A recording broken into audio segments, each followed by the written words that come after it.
You had a question? I was just wondering what the difference between dead people and alive people are for you.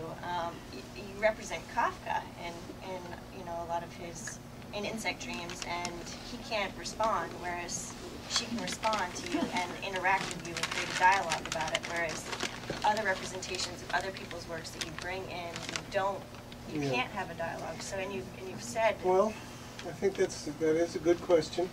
In fact, Kafka is not in Insect Dreams except very incidentally as the subject of a letter exchange, but the character is not in there. But who is in there is definitely a lot of physicists, a lot of philosophers and people. But again, I have to say, these are people I've read.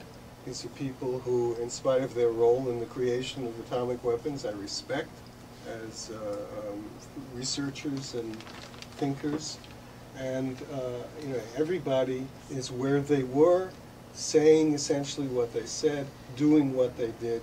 And I felt that as a piece of history, Insect Dreams stands as a very good American history from 1920 to 1945. Well, what's the difference? Because she will be a piece of history too, and the only difference is that you can have a dialogue. And I'm wondering where it comes that you feel more personal responsibility to a living person versus somebody who can't interact with you. I think, that in as much as she was used as a human being here, I know Enrico Fermi and Albert Einstein better than I know Martha. And my use of them is more completely accurate than my use of Martha.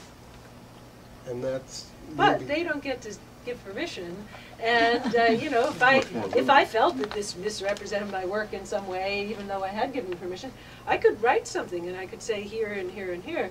The annotated yeah, right. Right. Yeah, Joe.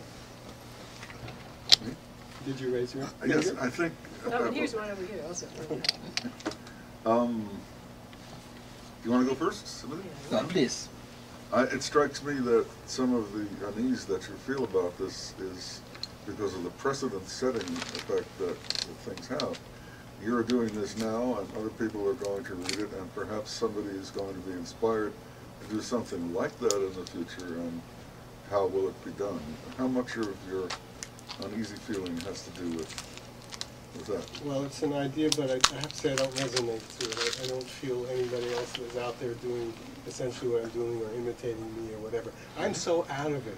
I mean, I'm out of the line of what's currently being written in American literature, which is, the kind of personalized study of dysfunctional families and relationships. And I can't write that. I don't know. I don't get it. So I'm not afraid of that. It doesn't seem to. Yeah. Yes. Thank you. Please, my question goes to both of you. Both of you are published authors, right? And how did you go about getting your works published? Oh, well, my first book was my doctoral dissertation, and my advisors gave me advice about where to submit it, and I did submit it, and I got referees' reports from the Princeton University Press, and it got published. So that's basically the way all my books have happened, except that when I've gotten better known, usually I have an advance contract. So the only difference is that now, before I write the book, I already have some contract, and then it still has to go back to the referees and get referees' reports, but at least I have some initial reason to suppose that it will go well. Here are the books. No. No? Well, I mean, let's see, how many are there? Few. Not too many. Yeah. The latest. But anyway, and now I even sometimes get an advance, so that's a nice thing. I have a far more pessimistic story, which is that the genre that I write in is collapsing quickly. And the genre is called literary fiction. The number of people who read literary fiction is collapsing. The amount of space devoted to criticism in newspapers and magazines to literary fiction is collapsing very, very quickly.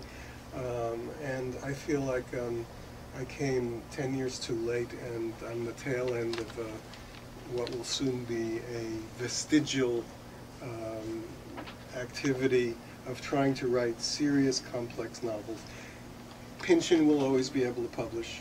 I think is one of my best books, and well, the one before that too. They had actually commissioned a review. It had come in, and it was very favorable, and it was well written by a very good writer, and the new editor just decided he wasn't going to publish anything that had been commissioned by the old editor, and so now they just don't review serious nonfiction from university presses. They also don't review serious literary fiction for the most part, with the exception of these big names. And if you look at the bestseller list, it reflects that. It's all detective stories and pulp novels. I have no objection to a good detective story, but it's squeezing everything out. And you know, even in my field, people are all running scared. The university presses are trying to make money, and now I'm publishing something with Basic Books. It's the first time I've done a book with a commercial press, and they are really running scared, and they're very focused obsessively on sales. So they want to publicize it in a way that hypes it up and that sensationalizes it. It happens to be a book about religious liberty, and they want to say, you know, never before has there been such a big threat to our tradition of religious liberty. And I say, well, actually, you know, in the 19th century, there was probably, things were a lot worse. But, so I won't let them do that, but I have to really watch like an eagle, because they want to care about it. There's one silver lining that I am experiencing, and I'm experiencing it for the first time with Golem Song.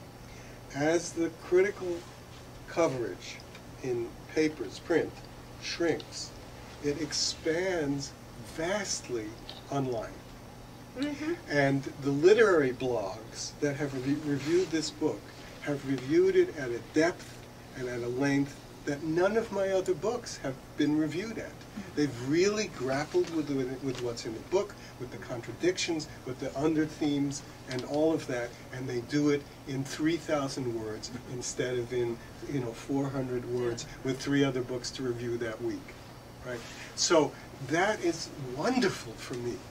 Whether it'll sell any books, it probably won't, right? Because one little review in the Sunday New York Times will sell, books, and a huge, deep review on some literary blog will sell 1 book. So. Yeah, I have a follow-up question. As for you, Professor,